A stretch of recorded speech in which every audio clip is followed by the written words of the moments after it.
Greetings, Aquaba, Ago, Midasi. Welcome. Glad everyone is here. Happy Sunday. Hope you are reaching your highest and most productive level and healthy level of mental, physical, and spiritual health. Of course, I'm glad that you are joining us today for this October 3rd, 2021 edition of Our Ancestors' Voices, a program sponsored by the All African People's Revolutionary Party. We are so glad that you are here, especially because what we've been doing, we're in the third week of 8 weeks of going through the book, A Guide for Organizing Defense Against White Supremacist, Patriarchal, and Fascist Violence, the book that I wrote, published, and released in February of this year. And the point of these sessions is to try to drill down on the chapters in the book. There are 8 chapters in the book, so we're doing 8 sessions. As I mentioned, this is the 3rd chapter today, which is a case for Africans and everyone else organizing against the capitalist system. So what we're going to focus on today is providing a clear analysis of what the capitalist system is and methodologies, effective methodologies we can use to organize against it. And you know, this 3rd chapter today, this is the last of the introductory chapters. The last 5 chapters are really nuts and bolts about how to do the organizing work, starting with next week, October 10th, when we get into how to build your political education programs and processes. So we hope that you tell people and join us. We start by giving respect and honor to the indigenous people of the Western Hemisphere, the true caretakers of the Americas, the only caretakers of the Americas. And to eliminate any confusion, when we say indigenous people, we are talking about the people who identify as American Indians, Mexicanos, Chicanos, Puerto Ricanos, all of the descendants of those indigenous people of the Western Hemisphere. We're not talking about Europeans who want to go with the latest fad and it's faddish to be indigenous. So now you're claiming one drop of blood that came from your colonizers molesting the indigenous people. You're not indigenous to the Western Hemisphere. We're certainly not talking about our confused African family members who, because we've been so miseducated with corrupt information about Africa, we don't know anything about who we are. So we feel the need to make up a history and say that we've been in the Western Hemisphere for thousands of years. We're not talking about any of those people. We're talking about the real indigenous people of the Western Hemisphere. We give respect. And along with that, we also always respect our African ancestors who are the only reason that we are here today. Somebody stood in front of a machete so that I could be here. Somebody stood in front of a musket so that I could be here. Somebody did something to create harm for themselves, or not to create because they didn't create it, but to ensure harm for themselves so that I could be here. So I have no obligation to do anything else except pay homage and respect to them for their 530 years of constant struggle against colonialism. Despite what you heard, we always fought back. We didn't turn the other cheek and let terrorists brutalize us the way the capitalist system wants to have everybody believe. We always fought back, and we always will fight back. And for you Africans that don't believe that, where do you think you got your rebelliousness from? You didn't just pluck it out of the sky. It's a part of your culture and your history.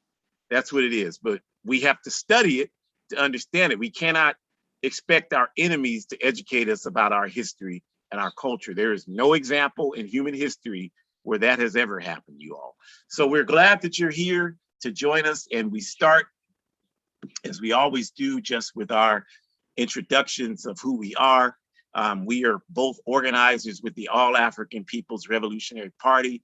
Myself, for all of my adult life, I have always worked tirelessly for the APRP and will continue to do so for as long as I'm able. And then, of course, Shukura, my daughter and only child, is here with me as she is every week. for the 90 plus weeks we have been doing this in a row.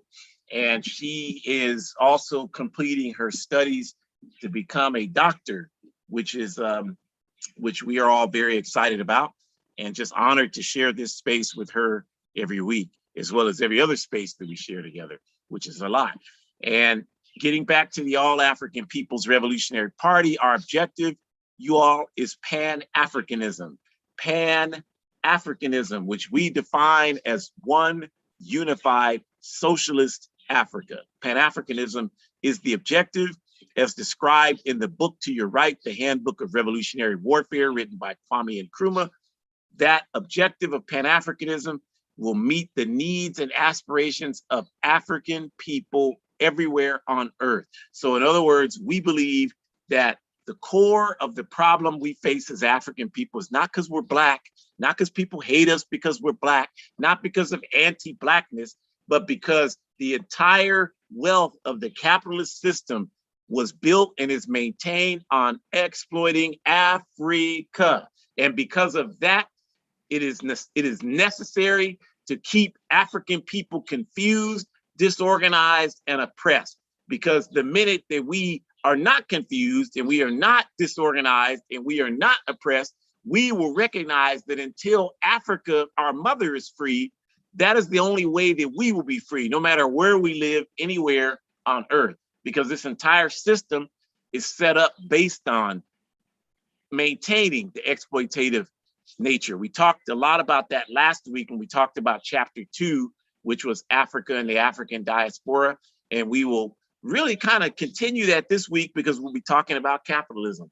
So that's our objective. You can read the Handbook of Revolutionary Warfare to get more information. You see the logos there of many of the Pan-African formations on the ground in Africa that we work with to build one worldwide fighting force. All of us agree that the objective of Pan-Africanism is what African people need. And we also believe that it is our best contribution to contribute towards justice struggles that are being waged by people all over the planet, people who are not African people. So we believe that when the Irish win and gain liberation for Ireland, it helps African people. When the Palestinians win and regain their homeland of Palestine back, it helps African people. When the Filipinos win and win back the Philippines, it helps African people. When the indigenous people of the Western Hemisphere win back these lands, it helps African people, and vice versa. So that's the basis of our work. And with that, we start with today's topic, Chapter 3 of A Guide for Organizing Defense Against White Supremacist, Patriarchal, and Fascist Violence. And to get us started, I turn it over to Shukura. Greetings, everyone. Hoping that you are in good spirits and maintaining as much as you can to get through this vicious system of capitalism on a day-to-day basis. We start by encouraging you to think about a foundation, if you will. So if you were able to read chapter 3, then you know there was numerous examples from the education systems that our children are experiencing, to religious services, to how communities are set up in terms of lack of resources, food insecure communities, communities that have higher rates of unemployment. All of that is directed to this foundation of capitalism. So I always try to explain it to people in a way where I say, you know, if you are a gardener and you enjoy planting new seasoning and crops for different seasons, capitalism is the soil that you would lay your seeds in. If you enjoy driving and taking long road trips, capitalism is the roads that you are running your tires on and the highways that you are entering on freeways with. If you consider yourself to be in a toxic relationship, then capitalism is the toxicity that makes the relationship itself bad. I need us to understand that it is the foundation for how we do and are socialized to understand everything. So the minute you turn on some type of media, whether it is social media, whether it is television, whether it is radio, whether it is Spotify, it does not matter. Capitalism is going to find a way to rear its ugly head into your psyche and let you know that you need to spend money. There is something wrong with you, and there's got to be a product out there that can help make you better and help make you more presentable, or help make you more humble, or help make you more adequate, or help make you more strong, or whatever. And as I just said, it's very hard to escape it because it's literally been built into how we think about the world. And so we were actually exposed to capitalism before we were born.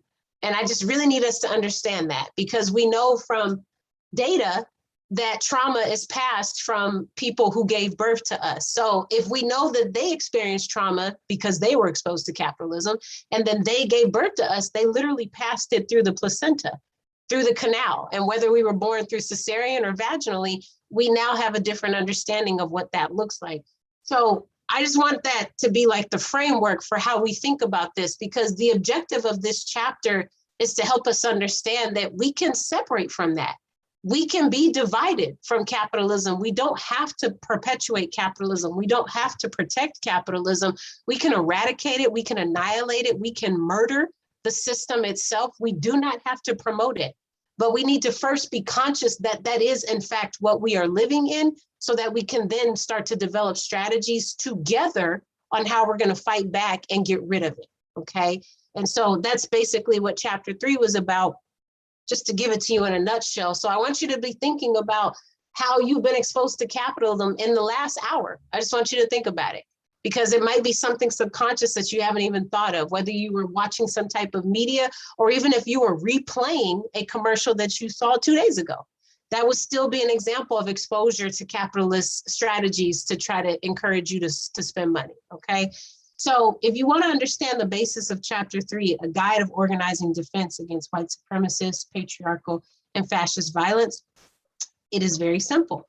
As the book defines in its introduction, capitalism is an economic system where the means of production, the air, water, food, all natural resources we depend upon to exist as human beings, as well as the rest of the planet, are owned and controlled by private interests for the purpose of profit. The origins of the capitalists are found in the transatlantic slave trade of millions of Africans, violently displacing them from Africa to the Western world to supply free labor to build up the initial capital to finance the development of the capitalist system. So just in case you missed that part, because Africans were kidnapped, enslaved, and considered property, that was how the system itself got its driving start, because it literally was able to build off of our labor as we were exploited and colonized and beaten and raped and killed.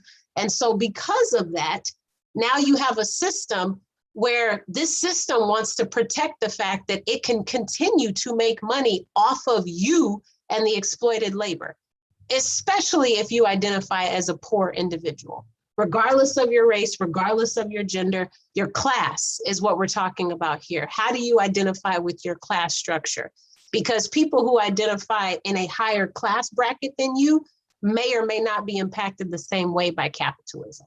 But if you identify as a poor individual, so where you are unable to have guaranteed that your bills will be paid every month, you identify as a poor individual because you have to move money from checkings and savings and then you overdraft your accounts. If you identify as a poor individual because you don't make a livable wage and you think that something is wrong with you, when in actuality, everybody should earn a livable wage when they work, because how are you supposed to keep the lights on, i.e. food in the refrigerator and in your stomach to maintain your health, to physically go to the job where you don't even make enough money to buy the food that you need to go to the job?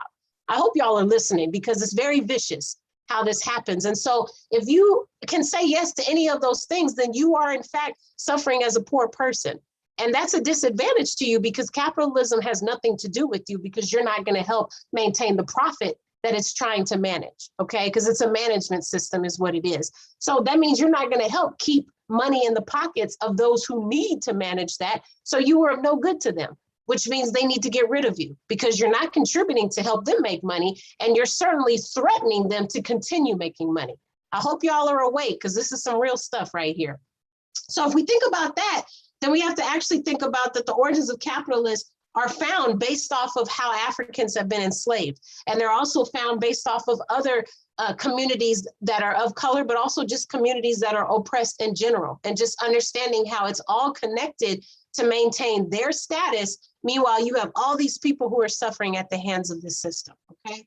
So the capitalist system was built and sustained on African suffering and the suffering of all humanity. Consequently, the solution for oppressed people to be found someplace else. It logically cannot come from that same system that has created our suffering.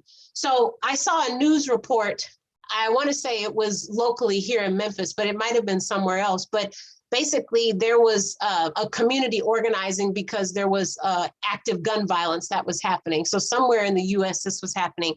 And the people decided to have a meeting, and they came to the community center, and the parents voiced their concerns because, that's what it was. It was a middle school shooting here in Memphis.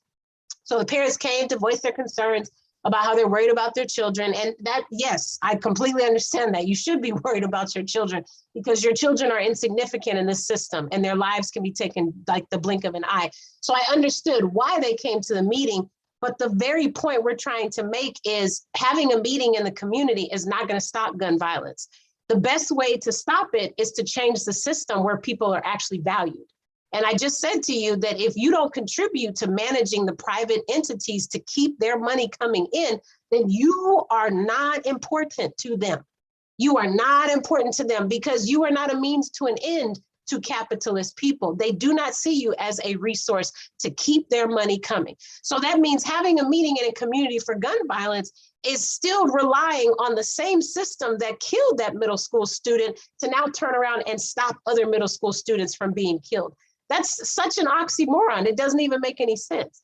If the student didn't matter before because the student doesn't contribute to capitalism managing money, then why would the student matter later to capitalism in terms of the students still not helping capitalism manage their money? So we have to think about how that's ridiculous to even think about that. So we can't rely on capitalism.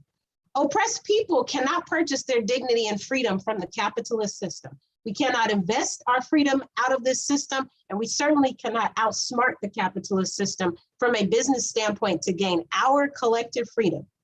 The fundamental statement from chapter 3 is the logical conclusion for serious students of history around this question is that African freedom, the freedom of all humanity and freedom of the entire planet is inseparable from the complete eradication and destruction of the capitalist system. Next slide, please.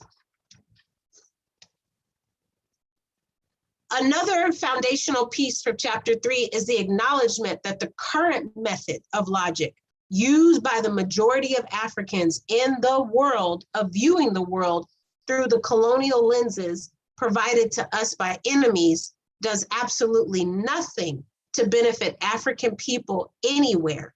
By colonial lens, we mean viewing ourselves strictly as African Americans or Dominicans or Kenyans. So what we mean by that, you all, is that we need to understand that we are all connected. And the same vicious system that I just broke down to you in the previous slide has also been working hand in hand with colonialism, which means both of those systems are at war with making sure you do not know who you are. They are at war on a micro level in terms of selling you a BS skin cream because they want you to know that your skin has wrinkles and you need to fix your skin. But they're also at war with you on an ideological level where they are trying to take away any ounce of history. I hate using that word because it's not gender inclusive, but any ounce of their history or any ounce of timeline to where you can connect the dots to who your ancestors are. They are trying desperately to take all of that knowledge away from you. And so what you have to understand is that means that they want you to believe and identify as Black. They want you to believe and identify as African American, because if they can eradicate in your brain and in your memory and in your history and in your timeline and in your foundation of who you are, that you are in fact African and you may live in America, but you are not African American. If they can truly, truly execute that idea and help you believe that you are separate from the Africans on the continent, then there's no opportunity for us to organize against this vicious system. And then that means they don't have to worry about us destructing them. And that's literally precisely why Chapter 3 was written, so that we can take the system down. So I need you all to not be afraid to identify as African, because it's actually not a horrible thing. And if you truly do your research, not capitalist media, because they're obviously going to lie to you, but if you truly do your research and find credible sources that can help connect the dots for who you are and why it's okay to be African, you would be surprised at how prideful you might feel afterwards. We talked last week about how half the minerals that are in the world today, so cobalt and coltan, diamonds and rubber, those things come from Africa. Those same things that help you drive your car if you have tires on your car, or a bicycle if you ride your bike. Those same things that allow you to understand that you can hear me through this laptop I'm talking through. All of that comes from Africa. There are so many other reasons why we can talk about how proud we are to be African, but we already have a seminar for that. So we don't have time to go into that today. But I need you to understand it's a dangerous, slippery slope, brothers and sisters and family members. If you all see yourself as separate, that's actually the opposite of Pan-African, because now you're not connecting with your comrades who live all around the world. You are only centering yourself as an African in America. And that is the most dangerous thing that you can do. We will never be free. Africa will never be free. And we will never organize if you just see the problems that Africans in America are facing as your primary source of how you go about making a difference. You have got to understand that what's happening in Haiti, what's happening in Sacramento, what's happening in Memphis, what's happening in Canada, what's happening in the Congo, what's happening in Liberia, it is all connected to the fact that Africans are not deemed as significant in this world. That's not by accident. That's why geographic is insignificant, because it's happening everywhere, because everywhere we don't matter. We don't just matter in Haiti. We don't just not matter in Haiti. We don't matter anywhere. So we have to become Pan-African. We have to accept the fact that we are connected. We have to accept the fact that we are oppressed everywhere.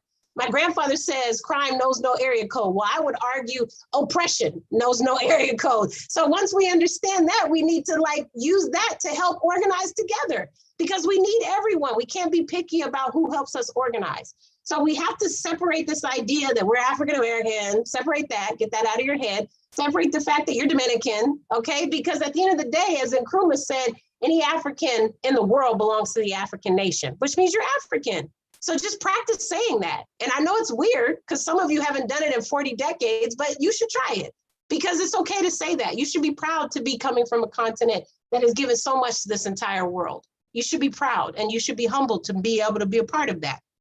So once we get rid of those ideas, that means that we can identify our primary and usually complete interests as linked to the microstate, i.e. African American means our interests are tied to the US. That's the other problem with that, is you're perpetuating capitalism all over again and separating from the fact that you are African, which means you have a different ideology. You're not here just to be a slave, even in 2021. You're not here just to be a slave. You have so much more to offer the world, and the world needs you. So step up so you can give back. The reason the chapter argues that this perspective serves our enemies is that it limits us to the worldview they wish to maintain. If we see ourselves as Americans, even just in a hyphenated sense, we will always stop short of accepting anything that threatens the interests of US capitalism, because we see this system as our safety value, while ignoring the reality that it is based on exploiting our people everywhere at the same time that we see it as benefiting us and the people we know and associate with within the United States. So again, we've had seminars where we've talked about the trouble with the US government and how they have ceased water irrigation in countries in Africa. We've also talked about how the US has dropped bombs in parts of Palestine. We did a seminar where we talked about how people in Afghanistan who provide breast milk to their children have chemicals in their breast mammary glands to this day. We've talked about that. And all of that is stemming from this capitalist imperialist empire, AKA the United States. So if you do identify as an American, that means you're okay with children receiving chemicals through breast milk, because that means you're protecting the fact that America has the right to give people bombs where they inhale the bomb smoke and then have chemicals in their breast mammary glands. So that means you're also okay with stealing from the indigenous people. That means you give permission, you're giving consent by acknowledging that you are American. So we just have to think about, like, critically, what does that mean? Because that has already happened in Africa, and we shouldn't give permission for somebody else to be in our home. And we certainly should get out of the indigenous people's way so that they can have their home back. We should get out of occupied Palestine so they can have their home back. Once we start to do that, we can literally start to unite as different forces, because we all have the same common enemy. Capitalism must be stopped. And in stopping capitalism, you can stop other systems of oppression as well. Asante Sana, join an organization working for justice. Thank you, Shukura. Thank you very much. You know, I almost, I'm sick of hearing people say, well, I'm going to go research that. Y'all know you ain't, I mean, people, 99.9% of people here don't even understand what the word research means. Like, most people think they're doing research. If you tell someone something like, well, the US killed, the US framed this person they killed with this drone strike, for example, or the US created Al-Qaeda, created the conditions for Al-Qaeda or ISIS to develop, you know, the organizations that they call terrorist organizations. If you tell someone that, they say, well, I'm going to do my own research on it. Really what they're saying is that they're just going to go and Google. I mean, people are so lazy now, you don't even go to the library. You just go to your computer and Google an article, which is going to come from ABC News or CNN or some other corporate entity that is a private profit motivated institution. So obviously it has it has a great reason to tell the story the way it needs to be told to represent the interests of capitalism, because that's how it, you know, manifests itself. And that person will do that and then come back and say, yeah, I researched it. No, you didn't do anything. You didn't do anything. Like, no consideration for, if you say you're going to research something, then that means you're probably, if you're talking about using those examples, the development of Al-Qaeda and ISIS, well, then that means you're going to have to go and get several books on the history of Afghanistan.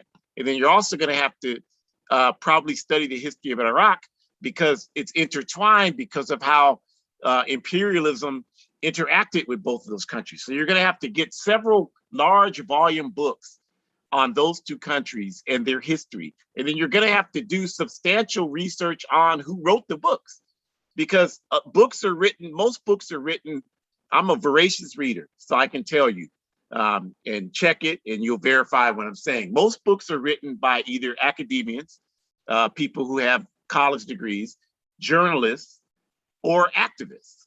That's who writes the majority of books, people in those three areas, books, the types of books I'm talking about. I'm not talking about either kind of book, but history, philosophy, ideology, those types of things that we're talking about here in this example. Those are the three types of people that are going to write books like that. And so it's important to understand who wrote the book, because myself, I prefer to read books written by activists. And a lot of them they were activists and then they become, you know, journalists. That's fine. But they have the perspective of having engaged in the work. That's just my personal preference. I don't necessarily like books written just by academians, because they haven't done the work. So they don't understand a lot of the nuances of the work. They don't understand the people that, you know, they're coming from the bourgeois education that they receive, and they think that, you know, makes them a open and free thinker, but it usually doesn't. So that's, you know, you have to go through that. And then even after you do that, then you need to start looking at the history of what happened in Afghanistan and Iraq, and gather more books that are talking about that. And then you have to study all of them. And then you have to create points of reference to make sure you're challenging the point, so that you come up with conclusions that make sense, that you can support. And whatever conclusion you come through, it has to be something that you can say, okay, this is what happened.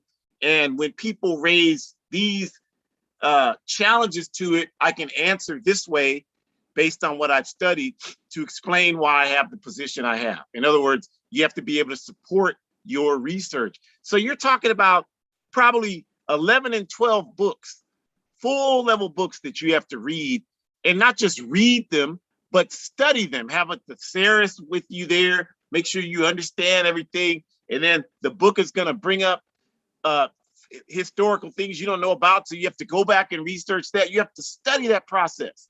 Y'all know people don't do all that about any of this stuff happening right now. If you don't do that, you're not really understanding what you're talking about.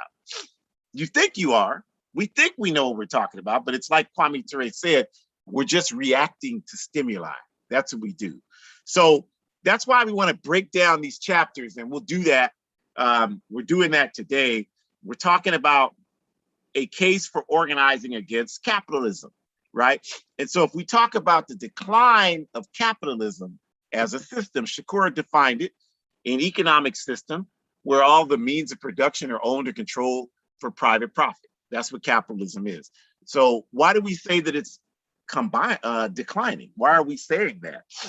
And one of the things that we want to point out is that, you know, the system of capitalism relies on ignorance and fear to force folks to fall in line with the interests of the capitalist system. What do we mean by that? What we mean is that, if y'all know, when people are afraid, they don't think.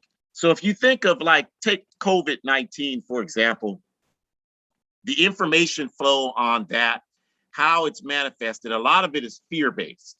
And so when people are afraid, they don't think. And that's exactly what the capitalist system wants. It doesn't want people to think. It wants people to just react. And so it relies on people being afraid. So then they're not going to learn anything. And which means that they're going to maintain ignorance on pretty much everything.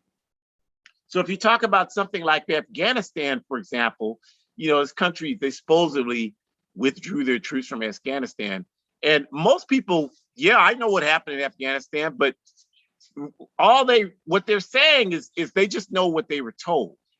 You know, somebody told them from the capitalist system. That's what they're saying, really. And people, you know, are afraid. You know, they've got people afraid. Well, terrorism is going to kill you. It's going to kill your family. And you don't know anybody that's been killed by quote unquote terrorism. And even talking about what really is meant by the word terrorism, and how is the U.S. in a position to call anybody a terrorist? This country is the #1 terrorist on the planet Earth. So how is it in a position? And 9/11 is not the gauge of anything. It's not the gauge of anything. It's just one day that a few people in this country got killed. You don't even know what caused them to get killed. You have no idea. You just know what they told you. 19 hijackers took 2 planes and flew them into the World Trade Center, and a third one into the Pentagon. That's all you know, is what that's their narrative. Like someone said to me, well, I don't deal with conspiracy theories about 9/11. And I told them, well, the best conspiracy theory is the 19 hijackers flew 3 planes into 3 buildings. That's the most dynamic of all the conspiracy theories. But that's what people know.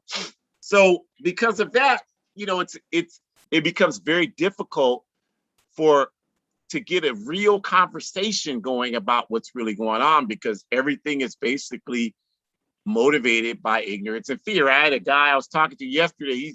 Everything we talked about, every subject that was brought up, I don't get into that. And I'm, well, what do you mean you don't talk about anything then? You know, everything we said, I don't go too deep. I don't get into that. Well, that's because he's afraid. He's afraid because he doesn't know what he's talking about. He doesn't know what he believes, doesn't know what he's talking about. He just has the information that the capitalist system has given him. So that's where they want to keep people. That's why they got you. They tell you, well, don't talk about religion and politics, because, and most people parrot that. You hear people parrot, I don't talk religion and politics, like they created that, like that just came from them. It's just, they're just parroting what they were told. And the reason why they believe that is because they don't know anything about politics. So it's uncomfortable to talk about it. So to them, it doesn't make sense to engage that. They don't know about religion. They just know what some minister tells them every week. They haven't picked up and read the Bible. If they tried to read it, don't understand what it's talking about. And so That's not comfortable for them. So they don't want to get into an argument about any of this stuff because they'll look bad, and nobody wants to look bad. So they just avoid it. And this gives them the cover to do it. But what it's really doing is allowing the system to maintain the status quo, because nobody at any time is engaging in any activity that's designed to blow the cover off of this madness. So the truth behind all of that, the reason why the capitalist system has to engage in those kind of tricks is because it is in a severe state of decline. And what we mean by that is that the masses of people on Earth are standing up, you all. I know you don't see it because it's not going to be on CNN. They are not going to show you that they're standing on they're making their last stand. They're never going to admit that to you, but that's what's happening. The majority of people on Earth are standing up. They used to say during the Cold War years, when the Soviet Union was here, and it was this psychological political war between the US-led capitalist world and the Soviet Union-led so-called Eastern Bloc, so-called socialist countries of Eastern Europe. The saying back then, up through the 1980s, was, this is the struggle in the world is the struggle of these two great powers against one another. And if you would have said at that time, well, the Soviet Union is going to fall and all the people in the world are going to rise up against capitalism, everybody would have told you were insane. No, this is the preeminent power in the world. Nobody's going to stand up against the US and Britain and France and Germany and all these capitalist countries. That's never going to happen. Israel, that's never going to happen. Well, in 2021, what's happening? Last week in Mali, the capital city of Mali, you had 200,000 people marching on the streets. You have this all over Africa. People are standing up. Just because you don't see it doesn't mean it isn't happening. People are standing up. And what that's called, and the reason why that's happening is because people are recognizing that this system, as Vladimir Lenin said, imperialism, where capitalism has to expand to other countries and control their resources because the resources no longer exist in the home capitalist country. As Lenin said, imperialism is the highest stage of capitalism. So the capitalist system is dependent upon imperialism now. It's dependent upon these African resources. And the African masses, using this as an example, are sick of that. So they're rising up and they're doing everything they can to sabotage the capitalist operations in Africa that are carried out under the cover of the neo-colonialist regimes that capitalism put in place. And so this has created this reality where capitalism is no longer able to provide for people like it did during the Ward Cleaver days of the 50s, when one working class person in this country could work a working class job and buy a home and send kids to college. That doesn't exist anymore.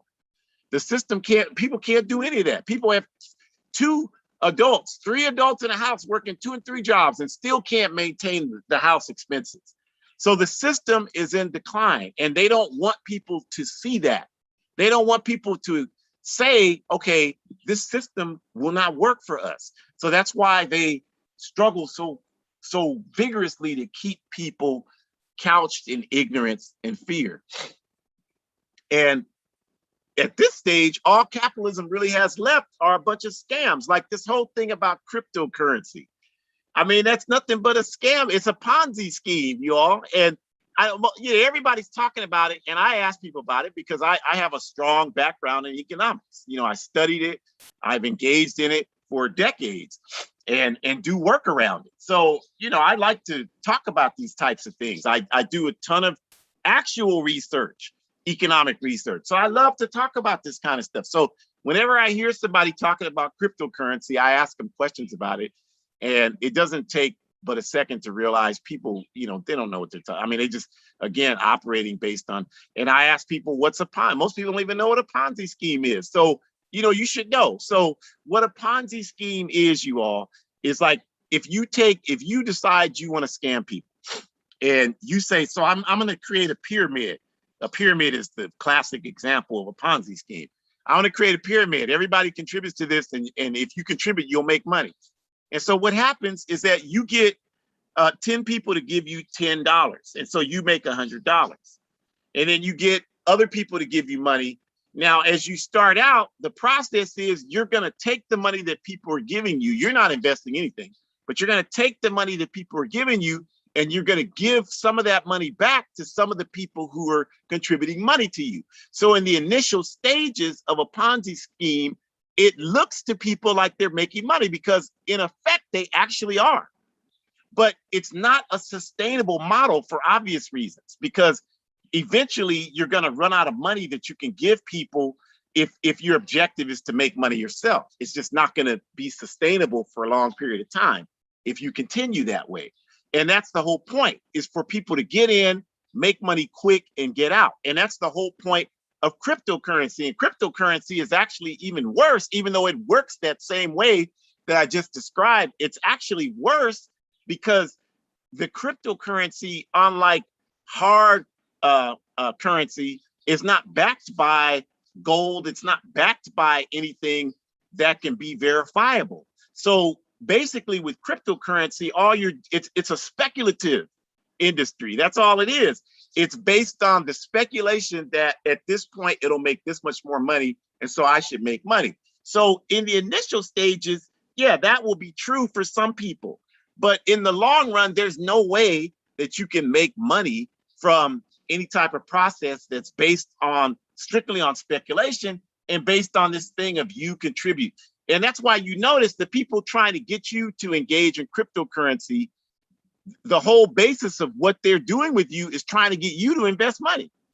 And why do you think they're trying to get you to invest money? Because they're making money off of you investing money. That's the whole point of it, is for them to make money. So yeah, they're making money off of you, but in the long run, there's no possible way that you're going to continue to make money. No possible way. And so oppressed people like African people are so easily drawn into this because it's so difficult for us to achieve economic security.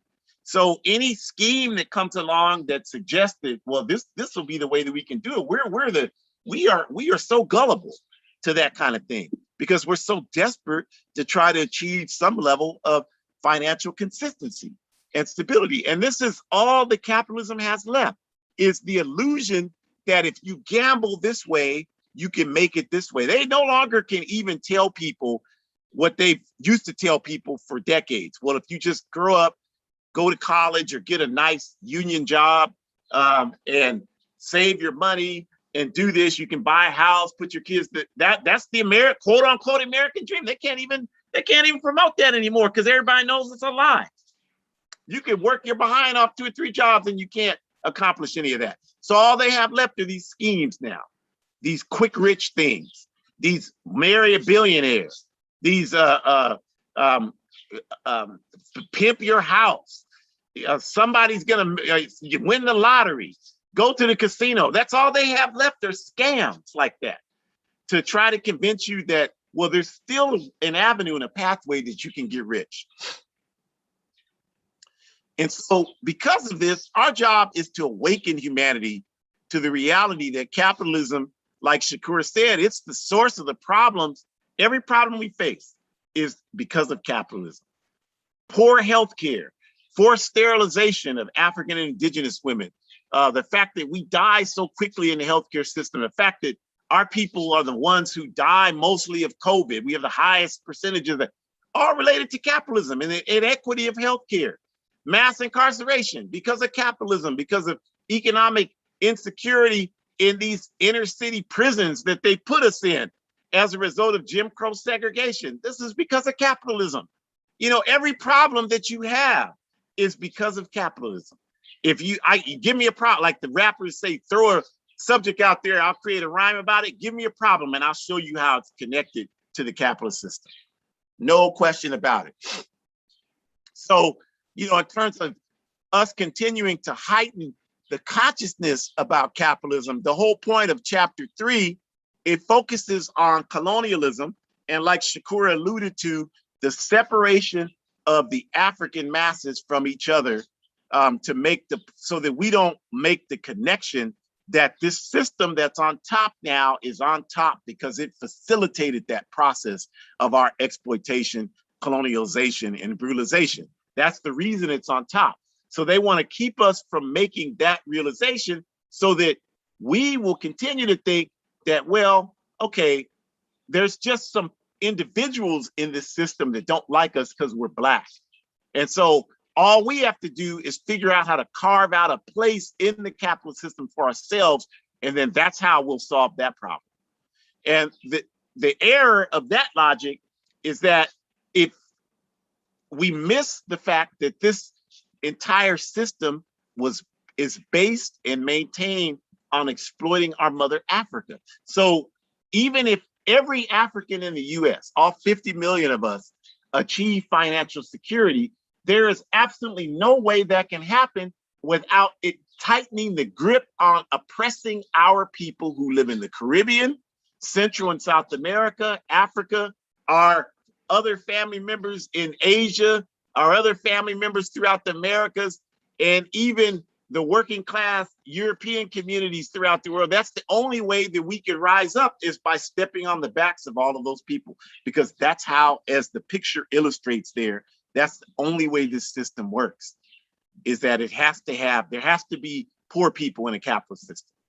I mean, it can't be anything but that. So that's how they're able to maintain that. And that's why we keep pressing the question of identity, us being Africans, not Puerto Ricans only, not Dominicans only, not Brazilians only, not Nigerians only. Yes, all of those things are beautiful. Our experience in the US and how we have struggled to maintain our dignity in this backward system, that's a beautiful thing. But we don't need to try to reflect that by saying we're African Americans. That's not doing that. All that's doing, like Shukura said, is making us consciously or unconsciously become loyal to the American capitalist system. The way that we pay homage to our experiences for all these hundreds of years in this backward dungeon is by saying we are Africans in America fighting against this backward system. That does all you need to pay homage to who we are, all that fought here for all the hundreds of years we've been here. Harriet Tubman, Sojourner Truth, they're all recognized in that identity. There's not taking anything away from that. They didn't want us, like people used to tell me when I was in my 20s and I changed my name. Well, you're disrespecting our ancestors fought for our dignity. They didn't want us to lose our African identity. That wasn't what they were trying to do. That's what we're trying to do today, because we're thoroughly brain dirty. But our people, if you look at when we first came here, everything we did had African in it. The first church that we founded on this soil was the African Methodist Episcopalian Church, the AME Church. It still exists today. It wasn't the African American, it wasn't the Black, it was the African Methodist Episcopalian Church, just like it is today. The first organization that we established in this society was the Free Africa Society. That was the organization founded in the 1600s. We didn't even start dealing with any of this other nonsense until after their propaganda began to wear on us. So that's why we constantly harp on that, because as long as we're confused about this and we think that, oh, I'm in America, I'm an American now, then they got you. Then they got you. You may as well just put handcuffs on your wrist, because they're already there. They're just psychological. So chapter 3 in the entire book really is designed to break down the mystical immortality of capitalism. This system is not invincible. It can and will be defeated. I understand they want us to believe that nothing has ever existed except capitalism. Not true. And nothing will ever exist except capitalism. Not true. It's just a matter of time, folks. History is full of evolving dominant economic periods in history. Communalism, slavery, feudalism, now capitalism. There is no material reason on earth to believe that this is the last economic system that will exist, unless the world is going to be destroyed. And if you truly believe the world is going to be destroyed any day now, then just kill yourself. Then what are you waiting on? You may as well you've already given up. I don't want to hear that. Well, the world is going to be gone in 12 years. Okay, so what? So what is that? What's the point of saying that? The only point of saying that is so you don't have to do anything and be accountable to anything. I'm going to keep fighting. You give up. Okay, you go ahead and give up. That's what you need to do. But I'm going to keep fighting because that's who I am. I respect my ancestors. They taught me how to fight. I'm going to keep fighting because I know that any problem that's created, we can figure a way out of it. That's just us. We don't have that defeatist type of mentality. And so finally, the book as a whole is talking about community defense as an organizing tool, right? So the points that we're trying to make in this section, this chapter about capitalism, is that we can use community defense as an organizing model to organize people against the capitalist system. We don't have to just make demands of the capitalist system through protests and marches. Those things are great, but it's not like that's all we can do to fight for our dignity. There are many different ways, and community defense is one of them, that we can engage people on the ground to fight against the immoralities of capitalism and revolutionize people in their thinking and action. And that's what the book is talking about. And chapter 3 provides a number of examples of where that's happened and how it can continue to happen. And a tool to connect local issues into larger international objectives and transformations. That's what community defense does. It can take something like police terrorism, and it can allow you to help people understand that police terrorism is an international phenomenon, and that we can link up with people all over the world and organize, because police terrorism is simply a manifestation of capitalism. Police forces all over the world are security guards for the capitalist system. So their job is to ensure that the masses of people are repressed and unable to rise up and revolt against the oppression they experience from the capitalist system. I had a mentor years ago tell me that the purpose of the Ku Klux Klan was for Africans that live in the rural areas, because as he put it, I quote, in the cities, that's what the police do. And he told that to me when I was like 16, and it made perfect sense. So, the police are just simply a manifestation of this system to keep us down. And again, this system has to keep us down because its vibrancy is based on exploiting our mother. So that's the reason, that we are the ones. No people in this country have burned cities down like African people. That's just a fact. And everybody hearing this knows that. It's no disrespect to anybody else, but we are the people who have risen up not once, not twice, not 3 times, but hundreds of times to burn these cities down. Sure, as capitalism continues to decline, other people come out and join us now. It's no longer just us doing it like it was during the 60s, sure, no question. But we are the ones who have done this consistently. As Kwame Ture said, we have burned this country from slave plantations to cities. We have always burned this country. And we are the people who have done that. And the reason why we are the ones who have led that is because the system is based on exploiting our mother. There is nobody else where that's the reality. And so because of that, it has to keep us down under thumb. That's not taking anything away from anyone else. It's just saying that that's what they have over us. The indigenous people, for the most part, are farther ahead of us than that. They know they're indigenous people. Sure, they have struggles that they, have every right to carry out, and they will do that. But they, for the most part, know that this is their land and it was stolen from us. So the repression against them is different because they can't confuse most of them about that. Most of them know that. So they attack them in other ways. They attack them in economic ways and the other ways that they're attacking them. But for us, their primary weapon against us is ideological confusion. Keep us confused about who we are. Sure, they can wage war with us. I don't need anyone to tell me that. Of course I know that. They wage war against us in every way possible. But their primary weapon against us is to keep us ideologically confused. And so that's our point. And so we can connect these issues so people can understand it. And then this type of international revolutionary African consciousness is exactly how we burst open the capitalist system. The more people we can get to understand the roots of these contradictions, the weaker this system will be. That's why we keep asking you all, pleading, begging you all, let people know about these sessions so that people can come. They're not going to get this anywhere else. Nobody else is doing this. They can't turn on Fox News and hear about this stuff. They can't even turn on MSNBC and hear about it. They can't even turn on urban radio, the African radio, XM radio, and hear about all of this like this. So we need your help. Please let people know so we can wake people up, so we can begin to, because the biggest thing we can do, the biggest accomplishment we can make is to get people to the point where people understand this boogeyman is not invincible. We can and we will win against it.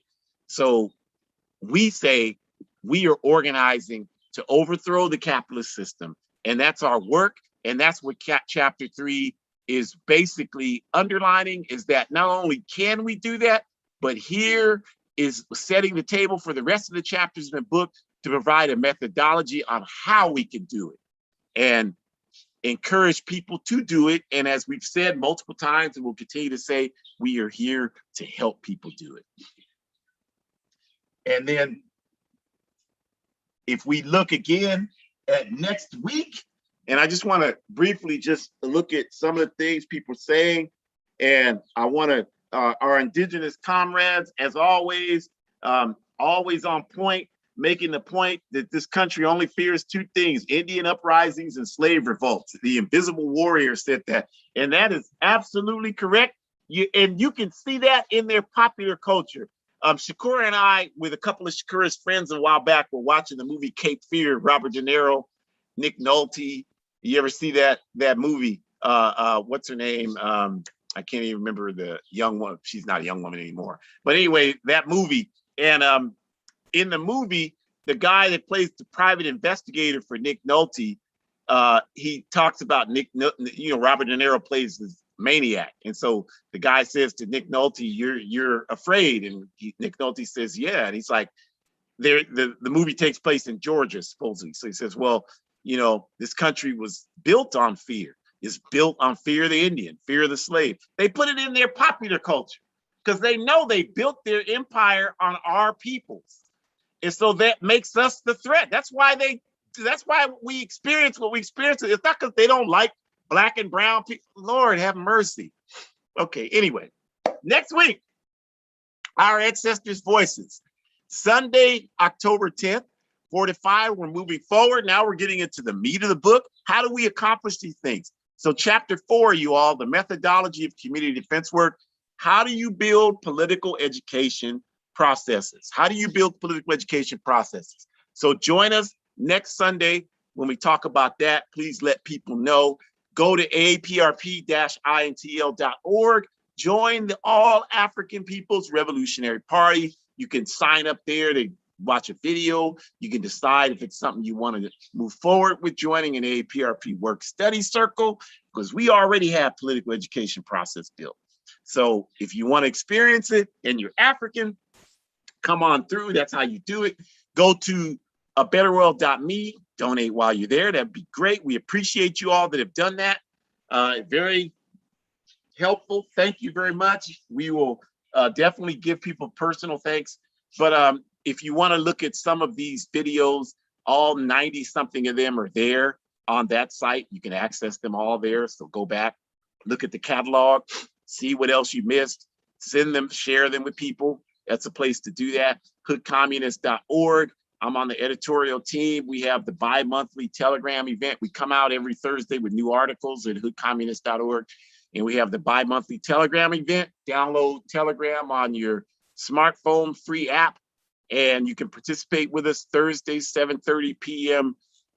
Eastern time, 4:30 Pacific time. We're doing it this Thursday. We're talking about repatriation to Africa. We have a special guest who'll join us. And then we have all of these broadcasts that happen every week. The Pantula on Monday podcast, Revolutionary African Women, the last Saturday of the month, Forward Ever on Spotify, APRP New Mexico newscast every Thursday at noon Mountain Time. So you should participate. Continue to tell folks to get my book. We're using this book to organize for justice, a guide for organizing defense against white supremacist, patriarchal, and fascist violence. We so much appreciate everybody for joining today. Join us next week. Support all of these programs. Make it your business to let somebody know this is happening. we always say each one teach one. Okay, well, let's make it happen, you all. We appreciate you. We love everybody. Forward ever, backwards never. Forward to one unified socialist Africa. We think patriarchy is whack. It's got to go. We think homophobia is whack. It's got to go. White supremacy is whack. It's got to go. And as chapter 3 of the book said, capitalism, y'all already know it's got to go. Forward ever, y'all have a great rest of your Sunday evening. We will see you next.